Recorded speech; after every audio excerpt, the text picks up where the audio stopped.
Thank you so much for inviting me. I'm very proud to present these results. It's a cooperation that was only possible thanks to UNWTO, and therefore I want to be thankful here again for the cooperation we could set up with Esri Spain. What I will do in this very small presentation is give you an overview of my region, the region where I'm from, and the observatory I'm representing here together with my colleague Andreas Di Biasi, and then I will present you the analysis itself. Okay. So overall, I mentioned it in this morning's meeting, breakfast meeting.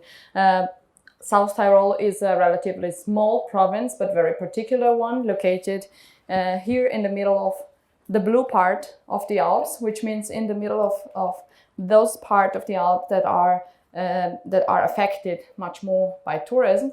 The blue color stands for more than 15 overnights per each inhabitant, but you have to know that some municipalities in South Tyrol have more than 200 overnights per each inhabitant. So it's a very touristic area.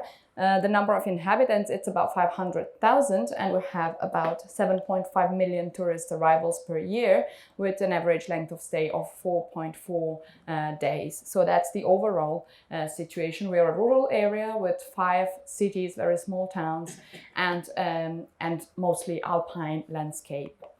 The steps we went through in a very quick way, we did a preliminary report which was based on a pre-existing strategy for tourism development that we as EURAC research, as research institution, were developing.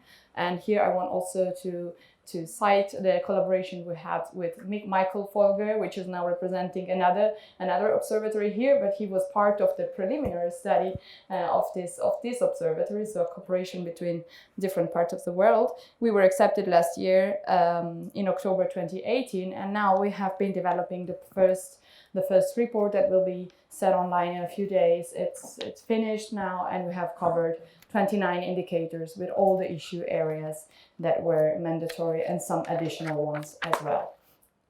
What I have to say that, because in our preliminary study, we went through the interview of 26 different stakeholders, and you see the result in a very summarized way here.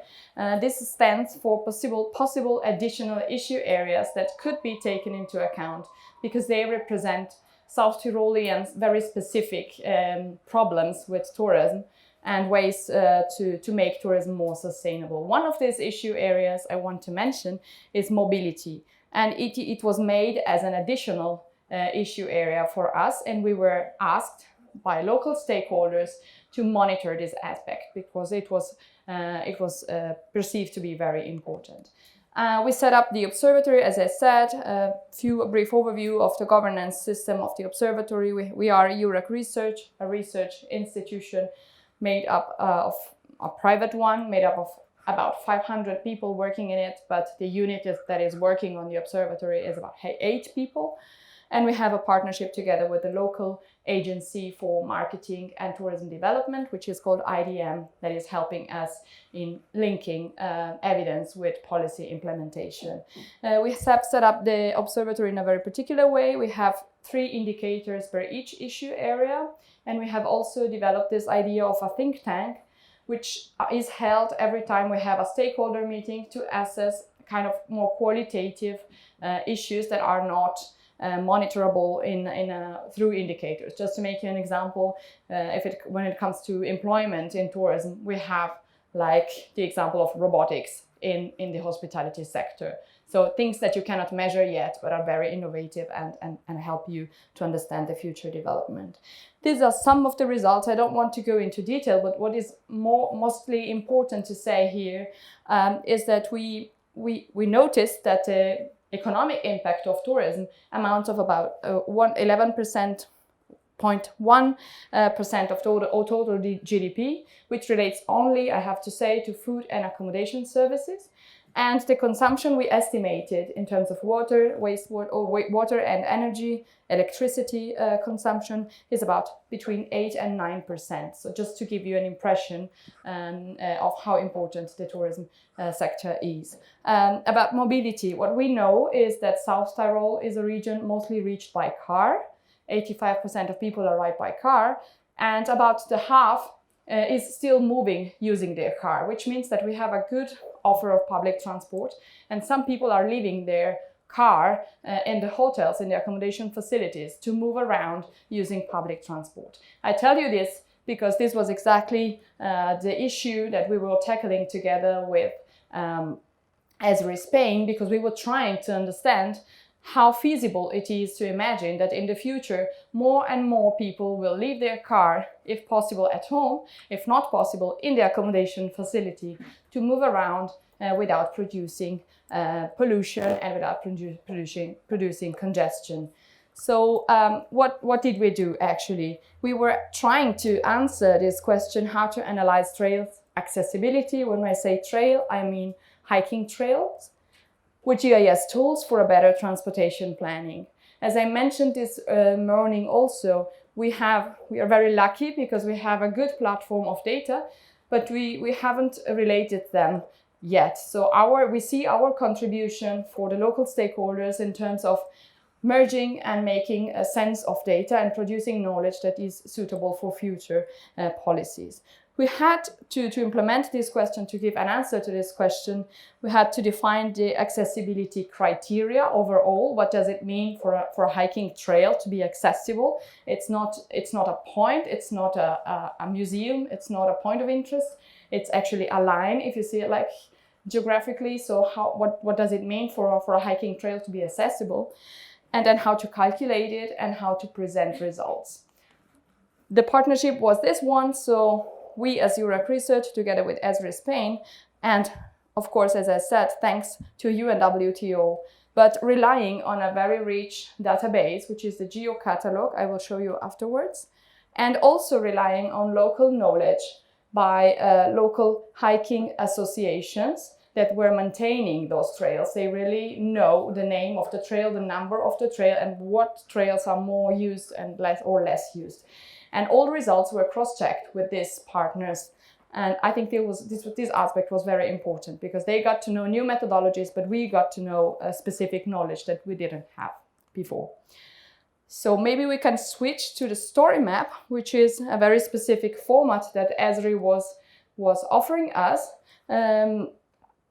You can see here, this is a website, and it is also accessible through this link, bit.ly/INSTO2019, very easy. You can have a look at it. As Dirk was saying, this project is a kind of stepwise result because you see three aspects here. Now we are presenting the part of accessibility, but last year we were working on two different aspects, exploring traffic data and other issues. This is a summary of what we have been doing over the last 2 years together with Esri Spain. But let's concentrate on the accessibility parts. You find here on the left, in story maps, you find description of what you have, and on the right hand, you see the content of the analysis. It is a nice way to show results in an interactive manner. So if you go to the sources, up to the sources, here, data source, you see the Geo Catalog. This is a platform from the provincial government where you can download shapefiles, which means georeferenced data information, and you can have files for a lot of things. For example, for bus stops, for roads, for hiking trails, for mountain biking trails. You can download it for free. This is the richness of our data sources. We took this data and we were importing them into the Esri platform for GIS analytics. And for example, what we did was importing the data on trails. You see it over there. These are all our more than 4,000 trails available in the province. We also had the train station system to see the accessibility by train, and the bus stations. So these are all bus stations georeferenced in South Tyrol. And also we had to load two other different type of shapefiles. They were the type of roads, selected type of roads, only those roads that were usable by a bus, by a public transport system, and finally urban areas. So why these two last shapefiles? Because we realize together, also in the interface together with local stakeholders, that not every trail is accessible, of course. If you are in the mountains, not all trails, not all numbered trails are suitable to be accessible by public transport. Some trails are just reachable by other trails. So we had first to define accessibility criteria and to define what primary trails were. So, and define those trails that were potentially effectively reachable by public transport. Those that were close either to a road that was usable by a bus, or that were close to an urban area or urbanized small village. So that was the first classification we did. And I have to say, at the beginning, we were focusing on the entry point of the trail together with Esri, and we did a first run of calculation with entry points. But then when we showed results to our local stakeholders, they say, oh, but that doesn't work because you can entry a trail from every point of the trail itself. So you have to use the complete line. And of course, that makes sense. So in the end, the calculation was made. You can scroll down again. The accessibility degree, the calculation was made by linking every bus station to every possible primary trails, to every trail that was possibly reachable by bus or by public transport in general, by train or by bus, and by calculating the distance, not in terms of radius, which was our first trial, but in terms of real walking time. Because of course, if you are in the mountains, you might have obstacles that are hills or, I don't know, other natural barriers, and you cannot, of course, reach the bus stop unless you have a direct connection. So that was the reason why we had shapefiles of roads, and we had to classify also the type of roads, because not all type of roads are usable by the buses that are running in the region. So it was really a refining process, a step-by-step process. And then, of course, we had the accessibility degree of primary trails. And we were discussing a lot what to do with other trails, because there are trails that are up in the mountains and are just reachable after, I don't know, 4 or 5 hours of walk. But the primary trail they are connecting to, it is, of course, reachable by public transport, maybe. So are they reachable? Are they not reachable? So we were discussing this a lot. And this was the reason why, in the end, in our report, we just focused on the primary trails. Although we have the calculation for all type of trails, we just focused on the primary ones because they were actually those that were potentially reachable by public transport.